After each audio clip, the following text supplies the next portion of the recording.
ఒకసారి జనక మహారాజు తెలుసా అండి మీ అందరికీ? ఎవరు జనక మహారాజు? ఎవరు? సీతమ్మ తల్లి వారి యొక్క ఆయన దగ్గరికి వెళ్ళి అడిగారట యోగులు మునులందరూ కూడా, అయ్యా ఎలా ఈ ప్రపంచంలో ఉంటూ భగవంతుణ్ణి ఎలా నువ్వు స్మరించగలుగుతున్నావు, మాకు ఉపదేశం చేయండి అన్నారట. మధ్యాహ్నం పూట భోజనానికి రండి అన్నారట. ఎంత బాగుంటుందండి. ఉపదేశం చేయండి అంటే ప్రవచనం చెప్పలేదటండి, భోజనానికి రండి అని పిలిచారట. సరే అని మొత్తం ఋషులు యోగులు మహర్షులు అందరూ కూడా మధ్యాహ్నం పూట వచ్చేసారట. రాగానే జనక మహారాజు గారు ఒక ఎంత పెద్ద గది అంటే బంగారంతో మొత్తం రత్నములతో ఉండటండి, పొడిగి ఉన్నదటండి ఆ గది హాల్. దాంట్లో లోపల ప్రసాదాలకు ఏర్పాటు చేశారట. ఎలాంటి ప్లేటో తెలుసా అండి మీకు?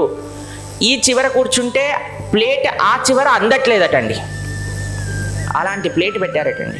రకరకాల ఐటమ్స్ అన్నీ పెట్టారట. లోపలికి అందరినీ రండి రండి రండి ప్రసాదానికి రండి ప్రసాదానికి రండి అందరు లోపలికి వెళ్తూ ఉంటే